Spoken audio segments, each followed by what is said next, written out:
Day. Welcome to World Peace Day. Quite appropriate down here in front of the World Peace Bell. Hello, my name is Tim Gable. I'm your MC for this morning.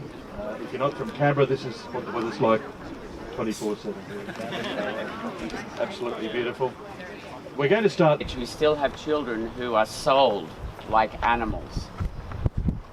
My head was full of thoughts from that documentary, from conversations that I have had with refugees here in Australia, Canada, USA, Pakistan, and Turkey.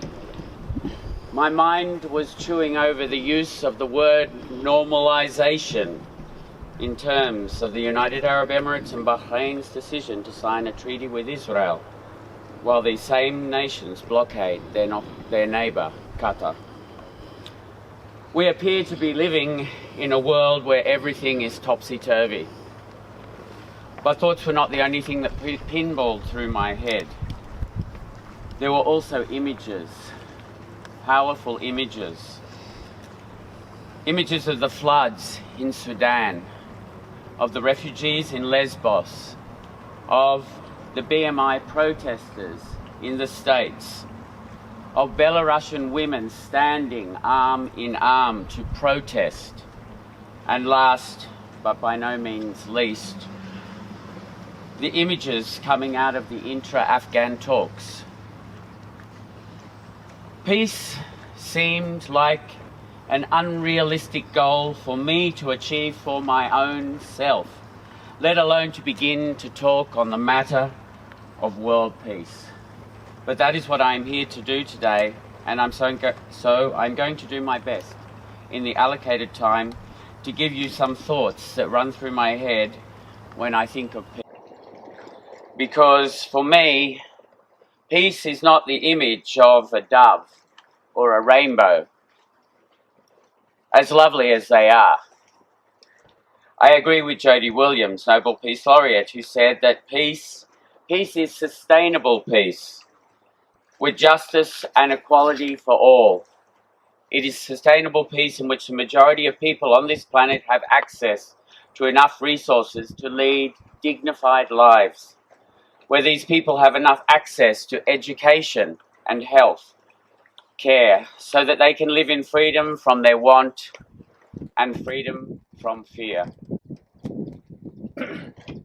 Here in Australia, the reality of war zones, military checkpoints, mines, mortar bombs, human smuggling, collateral damage, and living every day not knowing if it was going to be your last. That reality is something that the majority of us are simply unable to comprehend. I am lucky, however, that I was kept hostage in one of these war zones, because now I know what it is like to wake up every day not knowing if I would be alive at the end of that day. Millions of people around the world live in countries or regions engulfed by war. They struggle on a daily basis to survive. They endure conditions that are unimaginable. It is for that reason that some of these people choose to flee the violence and bloodshed and seek a better life. A life far removed from the atrocities that are a constant dictator to their existence. At present, the world is witnessing the highest levels of displacement on record. An unprecedented 71 million people around the world have been forced from their homes by conflict and violence. There are also millions of stateless people who have been denied a nationality and access to basic rights such as education, healthcare, employment, and freedom of movement. 71 million people, that's almost 3 times the population of Australia. 71 million people, each with their own heart-wrenching story. I would like to tell you one of these stories.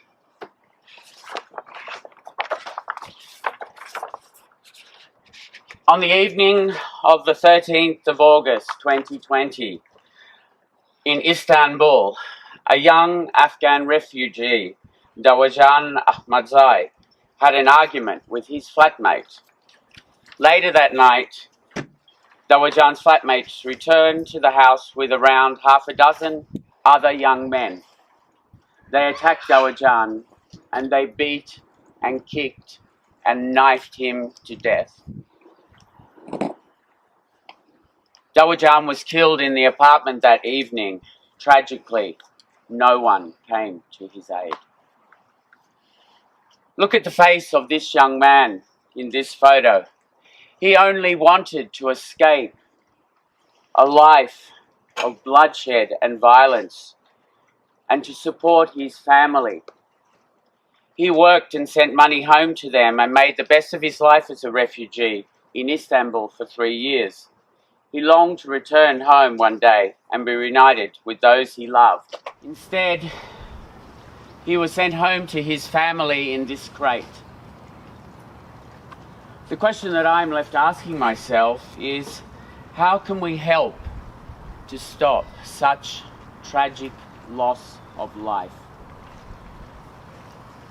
For there can be absolutely no doubt that we here in the lucky country have an obligation to do so. The vast majority of refugees flee from a living nightmare only to suffer persecution and discrimination. Many refugees live in Australia with insecure visa status for extended periods of time, and the effects on their mental, physical and emotional health are devastating. I now know these refugees. They came to Australia seeking asylum. These people arrived with no ID, no money, no papers, no possessions whatsoever. In fact, many of them did not really understand where Australia was on the map. And yet, they got into boats and travelled 72 hours knowing that they had a 5% chance of surviving the voyage. Surely, we owe them our support. Unfortunately, due to the long processing time of visas and the complicated system to process these applications, these people at times lose hope. They arrived on our shores with.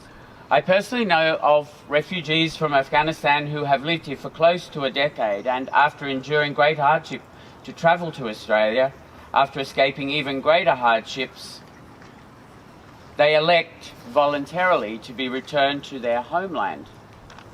We should be asking ourselves, why? Why would a person choose to return to one of the most dangerous countries in the world rather than continue with their claim for asylum and citizenship? For me, the answer is clear. We are simply not doing enough. We must educate ourselves on our immigration policies of our nations, and we must speak up because we have an obligation to do the moral thing. More than speak up, I invite you all here to take a personal interest in the welfare of these people, going further than liking a comment on Facebook or watching a documentary on this subject. For it is the actions together of all of us that brings about change. What we need today is people getting up and taking action. And if each of us got up off our butts, had volunteered as much time as we could change this world. We can change this world. And we can't wait for the other guy. We have to do it ourselves. None of you here will be surprised to hear me say that I have a great passion for the country of Afghanistan and its people. And this passion, this love affair, this began to develop during the 1,196 days that I spent as a hostage of the Taliban. Do not be confused. I am not a puppet of the Taliban, nor do I have Stockholm Syndrome. Like my good friend, author and filmmaker, Benjamin Gilmore, I grew to love the Afghan people for who they are.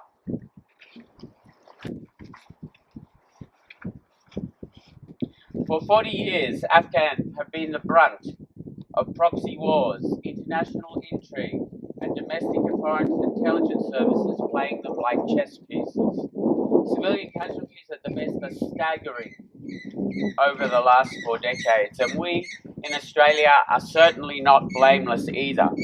But I would like to take this opportunity to praise the Inspector General of the ADF, the Australian Defence Forces, for the difficult task he has undertaken to investigate alleged war crimes committed in Afghanistan by our own elite SAS members.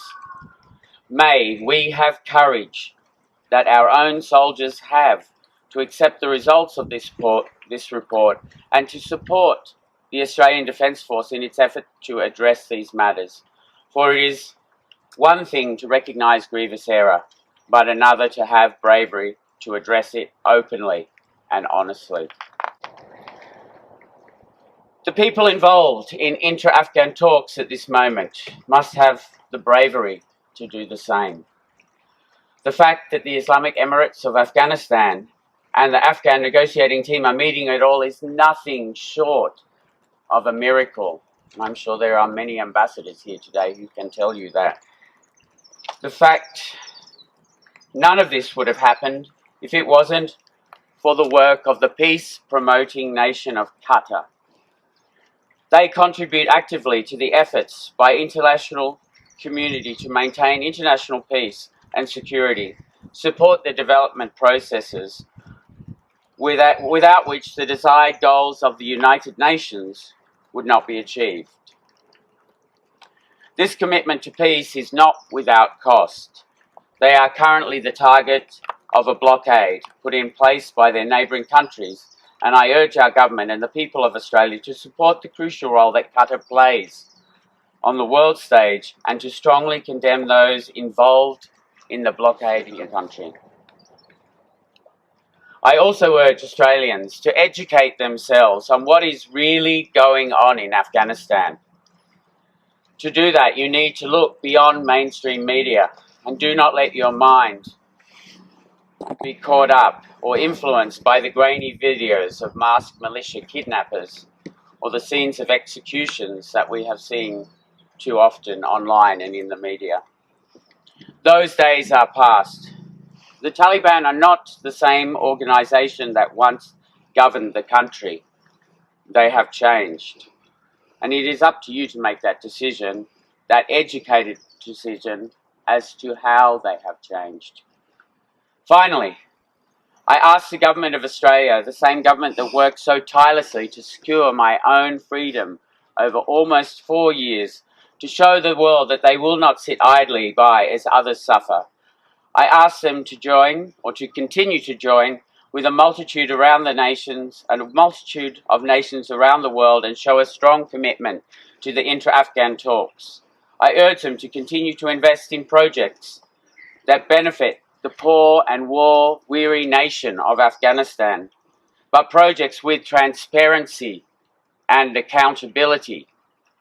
I urge them to support the long-awaited peace that is soon to come, inshallah, to the nation working with all parties involved in building, again, the majestic nation of Afghanistan. I won't keep you for much longer, but I have a very short poem that I'd like to read.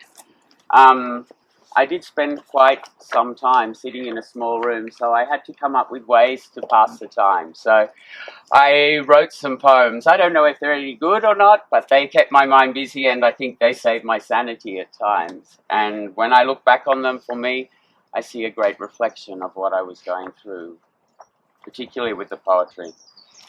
So this poem I wrote in 2017 in February, about 6 months after I'd been taken, and we were being kept over the winter in a small house. And I wanted to weave together different lives, different experiences, because everybody, no matter where you are, we all come from different backgrounds. And we all bring our own agendas and our own nuances to these matters. So this poem is about the lives of 4 people, and it's called 4 Lives. Seconds away, completely unaware, my fingers shuffling through my bag, no cares. My life to change, and yet I did not know, to reap the seeds that I did never sow. The game afoot, the hands begin to play, for Allah's will to be seconds away. Seconds away, her mind is calm and clear. Her fingers hold the trigger, warm and near. Her life to end should be a precious price. The martyr's call, the heavens do entice. The target's nigh, no longer to delay, for Allah's will to be seconds away. Seconds away, he sights the barrack walls. His fingers on the trigger, duty calls. His life to serve, to honour and protect. For soldiers' blood does pay the warring debt. The jihad cry, crowds scatter in the fray, for Allah's will to be seconds away. Seconds away. She veils her grief in black. Her fingers clutch the body charred and slack. Her life to give if she could but prevent.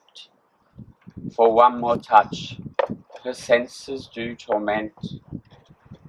Yet time is gone. The mourners weep and pray for Allah's will to be seconds away. Thank you.